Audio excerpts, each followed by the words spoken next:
Yo! Video games. What up, dudes? It's Matt here from YoVideogames. Our hands-on coverage from E3 2016 continues. This time we're looking at one of the other big three fighting games of the show. Yesterday we talked about King of Fighters 14, or maybe I should say The King of Fighters 14. Today we're going to look at a more popular series, but one that I feel strangely enough in America, its popularity has been waning a bit. Now I'll get to that in a second. I'm talking of course about Tekken 7, which is the big fighting game from Namco this year, and yes, it has Akuma from Street Fighter as a guest character, but not just a guest character, he is actually put into the main story. So before we get into hands-on, let me just say that the presentation that Namco gave out, and I think it was at Sony's press conference, or no, Xbox's press conference, where you actually see how the fight is really cinematic and it looks like a cutscene, but then it kind of goes into an actual player-controlled fight, which I guess was demonstrated by Harada, and it looked really fucking cool. It was a lot cooler than, say, even NetherRealm's thing, where like it's like a big cutscene, a QTE moment, and then a regular fight after that. It was actually even more merged, even more like into the game. So that was actually really cool, and I can't wait to see how this is actually applied in the final game, because it looks really damn awesome. That being said, though, so jumping into Tekken 7, we are getting a console port finally confirmed, Xbox One, PC, PS4.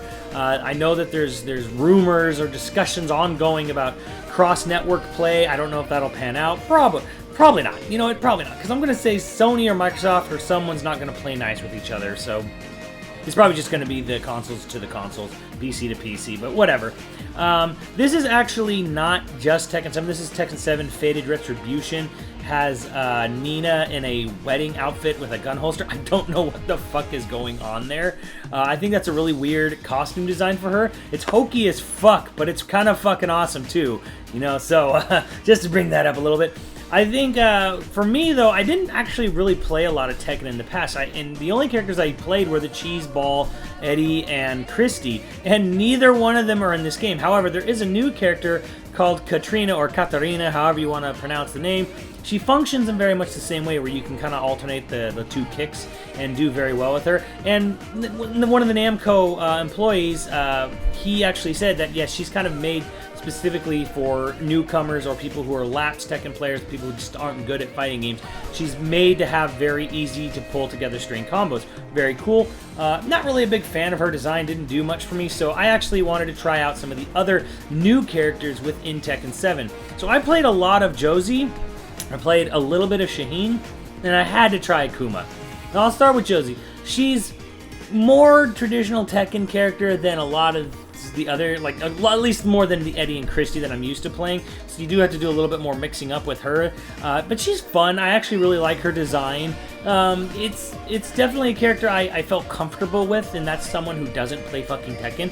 Shaheen was a slower character, at least compared to Josie. His moves were damaging, but they required more wind-up, so he's really not my playstyle, and my playstyle is very much rushdown. I'm very much the Saberwolf kind of guy, the Milia Rage character player. Akuma is the most interesting character because he has a completely separate super meter, and you'll see it in the videos where he actually has a very Street Fighter 4 based, like, I wouldn't call it focus attack, but the super meter builds up like that. You can do the Raging Demon and stuff like that. He's very interesting to play, and his combos come out like they visually represent like the combos that Akuma's you're used to seeing in Street Fighter 4 and such with Akuma, but they're way easier to pull off in this game. Like, you can almost pull off some of Akuma's more famous looking combos by accident. One of the things that is different about this Tekken from the other Tekkens, if you haven't been keeping up, is that there's this sort of rage mode. So when your characters get down to like 30% or less life, they'll start glowing red, and then when that happens, you have the ability to use a particular type of super move. And that super move, you know, depending on how low your life is, will be more damaging. You know, just so if you're like at like 2% health, it actually will do more damage than if you just started going red. This is a one-time use. If you whiff it, it's gone for that round, so you don't get it back. And it's, you know, it's something with a lot of startup. So on the one hand, I can understand how some people will be like, I hate mechanics that sort of reward players for being shitty. On the other hand, though, this thing's, you know, it's easy enough to see, like, they're glowing red, so you know that it's visually represented or told the player you can do your rage mode, or I think it's called rage mode. I actually can't remember, but it's basically your desperation super. So you know it's probably going to be coming because it's just completely showing you on screen, and it's easy, you know, to block. It's easy to avoid you most of the time from what I've seen. And again, if they whiff it, they whiff it, and they don't have it, so you can finish off the round, and you both can get it. And they do this other really cool thing where if you're right at the end and you're about to land a killing blow in the game actually does this weird sort of like zoom in and slow-mo, so you basically like just let's really enunciate the final punch or the final kick. And the first time this happened was the first round I played against Max, and we double KO'd, and it looked really fucking awesome. So they're doing some really fun, smart things to really engage the visuals and the player, and like, man, look at this cool shit. We're gonna have this really cinematic story mode that like goes in and out of cutscenes during the fight, and then even when you're landing a final blow, it's gonna zoom in and slow down. You're like, oh, so cool. And then then it snaps back and they fall to their ground and they go, ow, my keys, like in classic Tekken. The other things that were noticeable about the game is it uses Unreal 4, and goddamn, this game is very pretty. Like, it is a very pretty, smooth, flowing fighting game. And after Guilty Gear, because I never really thought, I was always hesitant on if Unreal could really work for fighting games. I know Injustice used Unreal 3, and it's got that classic NetherRealm stiffness. It's not a knock on NetherRealm, it's just how their games are. But after Guilty Gear, Exarch used Unreal 3, and now this is using Unreal 4, it's like, yeah, you can definitely use Unreal Engine for fighting games and have them look really smooth. And another trait that's specific to Namco and not necessarily Epic is that there's amazing hit sparks in this game. Like, if you've played past Tekkens, if you've played Smash Brothers for Wii U, you know that Namco is really fucking good at having these flashy hit sparks in the game, and it really sells. It really sells the punch, the hit, especially if it's a counter or a critical or whatever it is in this game that they call it. Either way, it's a gorgeous looking game. The roster is actually pretty good because the game we played at E3 actually had, I don't know, it might have been full or near final, probably was final roster, and it's pretty hefty. Again, it is missing a lot of classic Tekken characters. I mean, there's the original Tekken crew, which is mostly still there. That's like, you know, you'd call it your original World Warriors, you know, to equivalate it, or you know, something like, you're gonna have your Zangief, and you're gonna have your Ryu, Ken, Chun-Li kind of thing. You got those, so you got all your, you know, your Pauls, your Jins, your Kazuyas, your Haihachis, whatever.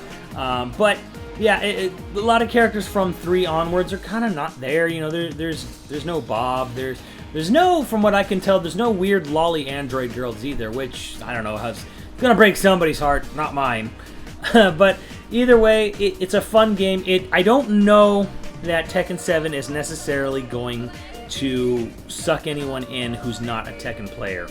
And here's where I'm getting back to the fading star of Tekken. And that is when Tekken 6, it came out and it did pretty good. Then we had the whole Street Fighter Cross Tekken debacle. And yes, I think I attribute most of that to the shady-ass practices of Capcom, but it was still kind of surprising that it still was never really that overly loved and bought. And then we come to Tekken Tag Tournament 2. And that game really underperformed. And I started to wonder at that point if maybe just, I don't know what it is, maybe it was just the timing. It was pretty late in the console generation, the last console generation. But even on the Wii U, where they had all these great Nintendo costumes, like, it just didn't sell. But then again, nothing fucking sold in the Wii U, so that's a terrible example. But I'm starting to wonder if maybe just in America, at least North America, because that's really all I have any sort of say in, is or can see easily. Maybe just North America was just kind of done with Tekken. Maybe it was just too long. You know, same thing happened to Virtua Fighter. Virtua Fighter at one point was one of, if not the most popular fighting game brand in North America for sure.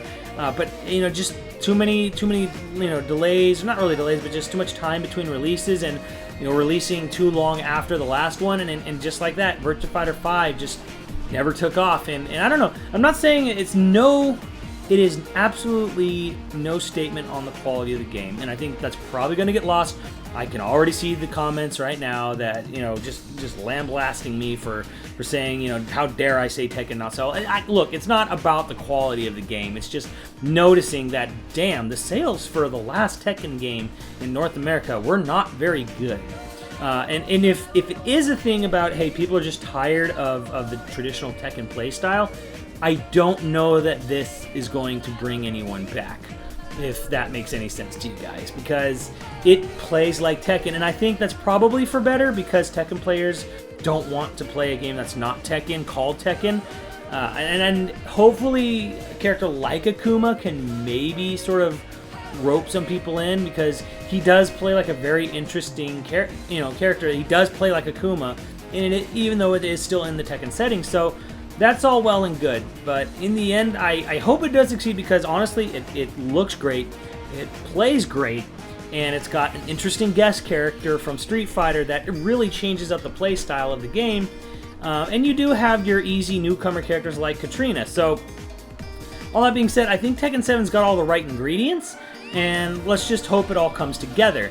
I think if Tekken 7 could become a game that has cross-platform play online, that could be a huge advantage to the game, because it could really get all the Xbox One owners who have KI and now Tekken 7 to really test their mettle against all the PS4 owners who have Street Fighter 5 and fucking Guilty Gear, and now Tekken 7 as well. So I don't know. That being said, I think it's great for Tekken fans. I think if you like it, you're gonna love it.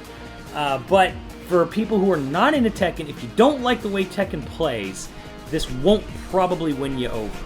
But then again, it seems like as fine a time as any to jump into Tekken if you wanted to try to learn it now.